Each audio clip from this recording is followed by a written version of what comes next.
Сәлеметсіздер ма, құрметті көпшілік? Анда-санда бір өзімнің ойыммен, позициямен бөлісетін жағдай болып тұр. Өткенде Тұрсынбек Қабатовтың әйелі Бауыржан Момышұлы атамыздың суретін құрлағанда бір шыдай алмай айтып едім. Ендігі бүгінгі айтайын деп отқаным, мына менің мақпал құрдасым екен, 60-тан асып 61-ге толайын деп отырмын дейді. Қайта-қайта жариялайды. Оның жариялағанын іліп алып кетіп, басқалар жариялап жатыр Инстаграм желісінде. Отырмын мен дейді. Ремонтымды жасап, шайымды ішіп, шай ішкеннен кейін тағы бірдеңені ішіп деп демей ма?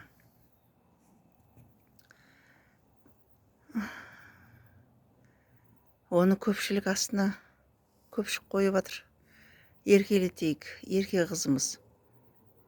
Қандай қыз? 60-тан асқан қыз бекен, апа болатын, әже болатын жасқа келді. Енді ішіндегі шерін шығару үшін міндетті түрде Инстаграмға шығу керек па?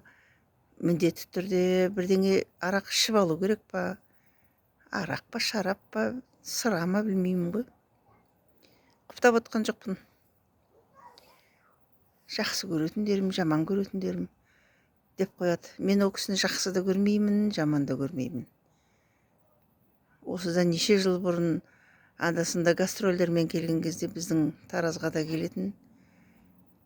Бұдан да жаман күйінде, мас күйінде сахнаға шыға алмай, қаншама жиналған жұрттың сөзіне, қарғысына қалып, шыға алмай кеткен, билеттерін қайтып тапсырып, сондай да кездер болған.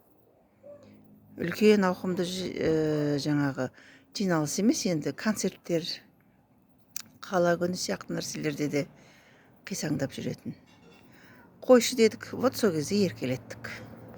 Енді не еркелік?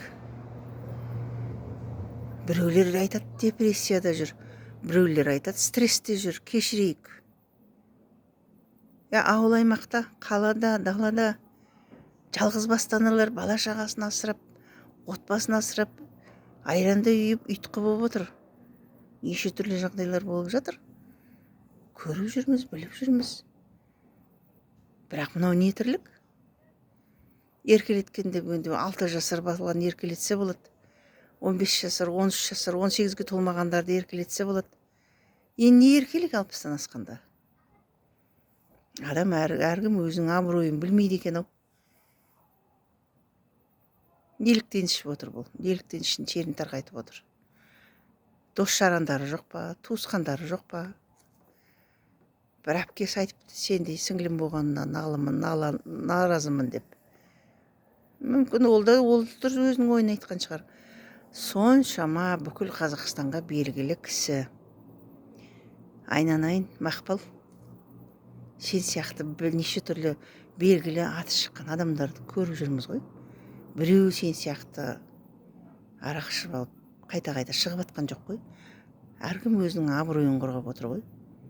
Неге Бибігүл Төлегенов апамыз шықпайды? Неге Роза Рымбаева шықпайды? Жастай қалды Роза Рымбаева да, күйеуі тасқын оқып қалды.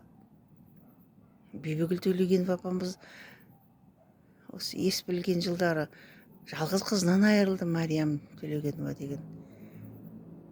100% жақсы адам жоқ жер бетінде. Әйтеуір біреудің бір носы бар. Соның бәрін енді көпшіліктің назарына сұну керек па, ішіп алып? Басқа түскен нәрсені көтере білу керек шығар. Не болды сонша? Білмеймін, мен бұны дұрыс деп санамаймын. Сіздердің қалай санайтындарыңызды қайдам? Маған ұнамады. Үйі бар, жайы бар, қызы бар, жұмысы бар, жағдайы бар. Мен жамандап та отырған жоқпын. Қалай еркелетеміз енді? Тұрсынбек Қабатовты бір еркелеттік, самолетті боқтайды. Өнер жұлдыздары көп қой негізі. Төреғали, Төреәліні сахнада тұрып біреуді боқтайды. Оны кешіреміз, ананы кешіреміз, мынаны кешіреміз, Қайрат Нұртасты кешіреміз. Но енді мынау не? 60-тан асқанда ішіп алып, ананы айтып, мынаны айтып, дұрыс емес деп ойлаймын мен. Өзінің абыройын қасықтап жинаған абыройды шелектеп төге саған деп ойлаймын. Сау саламатта болыңыздар.